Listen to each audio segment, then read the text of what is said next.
നിങ്ങൾ CPM-ന്റെ ഒരു സ്ഥാനാർത്ഥിയെ വിജയിപ്പിച്ചു എന്ന് വിചാരിക്കുക. CPM-ന്റെ ഒരു മുസ്ലിം സ്ഥാനാർത്ഥിയെ നിങ്ങൾ വിജയിപ്പിച്ചു. ഒരു അമ്പലം തകർന്നാൽ അത്രയും അന്ധവിശ്വാസം തകർന്നു എന്ന് വിശ്വസിക്കുന്ന ഒരാൾ അത് ഏത് പാർട്ടിയിൽ നിന്നായാലും ജയിച്ചവിടെ വരുന്നു കഴിഞ്ഞാൽ ആ ക്ഷേത്രത്തിന് പുരോഗതി ഉണ്ടാവും, ആ ക്ഷേത്ര നഗരിക്ക് പുരോഗതി ഉണ്ടാവും. ഒന്ന്. രണ്ട്, മുസ്ലിം ലീഗിന്റെ രാഷ്ട്രീയം, നേരത്തെ ഞാൻ പറഞ്ഞല്ലോ KM ഷാജിയുടെ രാഷ്ട്രീയം, മതമാണ് മതമാണ് മതമാണ് സർവ്വവും എന്ന് പറയുന്ന ഒരാൾ, അല്ലെങ്കിൽ ആ രാഷ്ട്രീയത്തെ പേറുന്ന ഒരാൾ, അത് മുസ്ലിമിലായാലും ഹിന്ദു ആയാലും ക്രിസ്ത്യൻ, ആ രാഷ്ട്രീയം പേർന്ന മുസ്ലിമും ഹിന്ദുവും ക്രിസ്ത്യാനിയും അവിടെ ജയിച്ചത് കൊണ്ട് ഗുണമുണ്ടോ?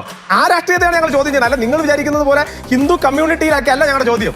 ഞങ്ങളുടെ ചോദ്യം, ഒരു ക്ഷേത്രം നശിച്ചാൽ അത്രയും അന്ധവിശ്വാസം നശിച്ചു എന്ന് പറഞ്ഞ രാഷ്ട്രീയത്തെ പിന്തുണയ്ക്കുന്ന ഒരു മുസ്ലിം സ്ഥാനാർത്ഥി അവിടെ ജയിച്ചത് കൊണ്ടോ ഈ പറയുന്ന മതമാണ് മതമാണ് മതമാണ് CPM അറിഞ്ഞിട്ടില്ലെന്നോ?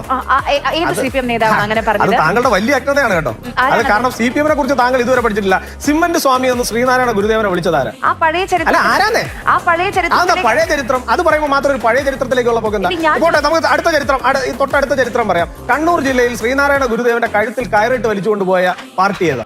അല്ല പറയുന്നത് അല്ല, അത് തെറ്റാണെന്നല്ല, അത് തെറ്റാണ്, തെറ്റാണെങ്കിലതല്ല, തെറ്റാണെന്ന് പറയാനുള്ള ആർജവം നിങ്ങളെ പോലെയുള്ള പൊതുസമൂഹത്തിനെ അഡ്രസ് ചെയ്യുന്ന മാധ്യമപ്രവർത്തകർക്ക് ഉണ്ടാവണ്ടേ?